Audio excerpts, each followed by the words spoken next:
Jack Cargill, tell me about yourself. Well, I grew up in Marshall.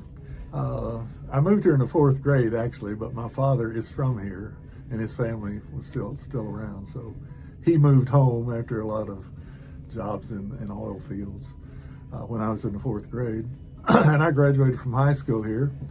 And then I disappeared for 40 years, went off to the University of Texas in Austin, got 2 degrees there. Got a job for a year in Little Rock, my first college teaching job, and then went to Berkeley. And I spent a year studying theology, of all things, in a seminary out there. And then I enrolled in the University of California and got my PhD in ancient history. And had about 7 temporary teaching jobs, from when I entered Berkeley until I finally got a real job at Rutgers University, and eventually got tenure. So I started there in '81 and graduated in 2007, and then I retired and moved home. I've been here ever since. Well, you've got a lot of productive years ahead of you, but what we're going to get to enjoy in a couple of short weeks is an opening here at Haven featuring your artwork, which I would almost venture to say is a retrospective because it goes from 1960s to 2024. What an arc of performance, what an oeuvre. Tell me about it. It's an arc with serious gaps because we have something I did in 1969 when I was in Berkeley, a photo collage. And I didn't do much art at all until after I retired from that point forward. So I really took up drawing in about 2017, and I didn't do any painting until 2019. So almost everything here is later than 2019.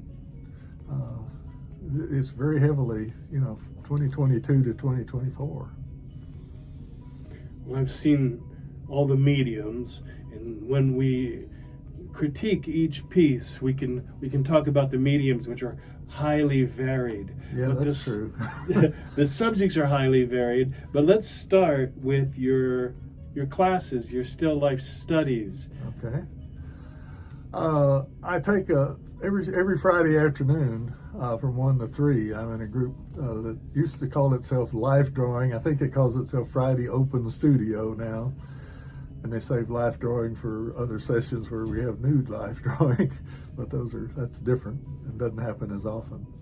But anyway, every Friday I'm drawing pictures and sometimes painting pictures of somebody who's there to pose for us, and it's different every week. It's people around town, relatives of the artists, or a lot of local politicians, policemen, preachers, you name it, mayors, a little bit of everything.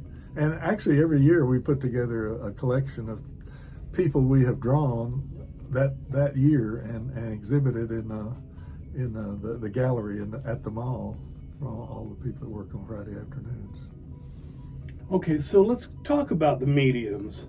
I see oil on canvas. I see found objects. I see pastels and charcoal sketches and watercolors and acrylics.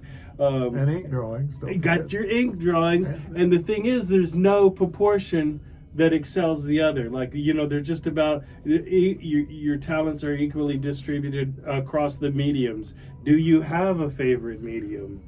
I think my favorite media are ink drawings and watercolor, really. I probably do more of them than anything else.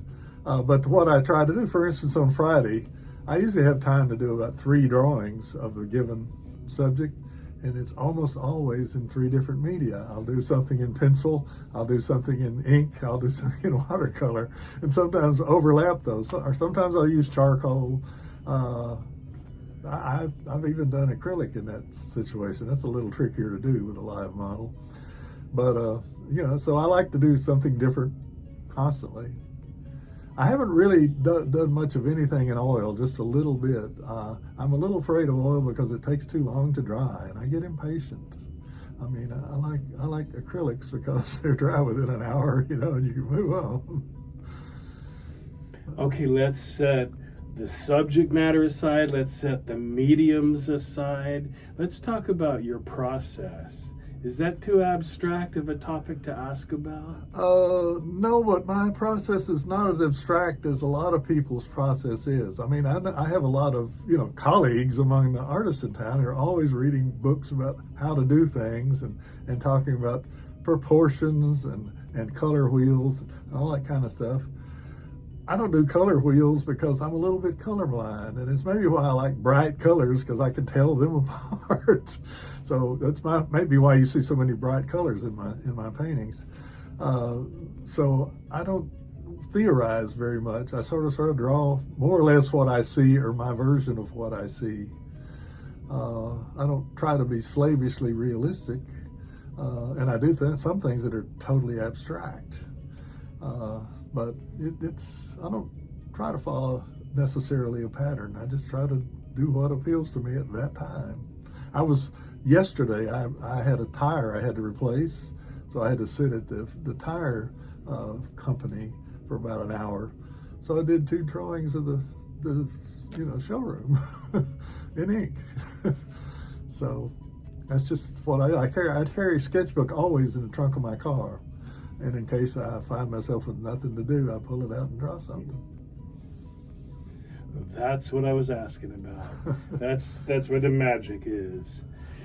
Well, finally, let me just ask about your light-hearted pieces, the levity, even the cartoonish. Yeah, I like that. I mean, you see those 2 I have that have oyster shells in them that I've used as ears. And one of them is a parody of Girl with a Pearl Earring that I call Mother of Pearl with a Girl Earring, because I've got a little thing hanging there that has a young woman's face on it. And then the other one is a parody of Alfred E. Newman from Mad Magazine, where he says, "What me worry?" And I just put 2 oyster shells for his ears, which jug ears is in the drawings, of course. Okay, I mean it this time. Lastly, tell us about the 1968 collage. Okay, 69. 69, actually. Thank you. Actually, I was working in a poster store in Berkeley, which is what sort of gave me the idea of doing a kind of a poster. So it is basically a poster with things added to it, photographs from other posters in other places. And this was, of course, the height of the Vietnam War, and I was very much opposed to the war and have been in several demonstrations and everything. So the actual title I gave that collage is Irresponsible Power, and that was what I was trying to imply by it. And so I have the poster itself is a rocket ship taking off. It was like a satellite launch or something. So that's the basic power thing there. But then I've got I cut out a picture of a urinal, but what I've got is, I only got the top part that has a handle that you use it to flush, but then I put a pair of boots pushing down on the handle, and then a sort of Uncle Sam type on top of that, just to sort of show someone exerting power. And then up in the corner, I've got a sort of cherub, strange looking little creature, and then I've got a giant hand just sort of goosing that creature, sort of implied as sort of malevolent deity at work in the world of war. So there's all kinds of in-jokes. And I got a couple of people in the foreground that are sort of smirking. One guy that has a smirk look on him, and he's talking to a young woman in a cheerleader's uniform. So they're sort of cheering on the war effort. So anyway, it's meant to be humorous, but it's meant to be angry too.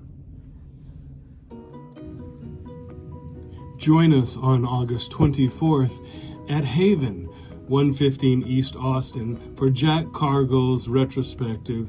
The gallery opening begins at 3 p.m.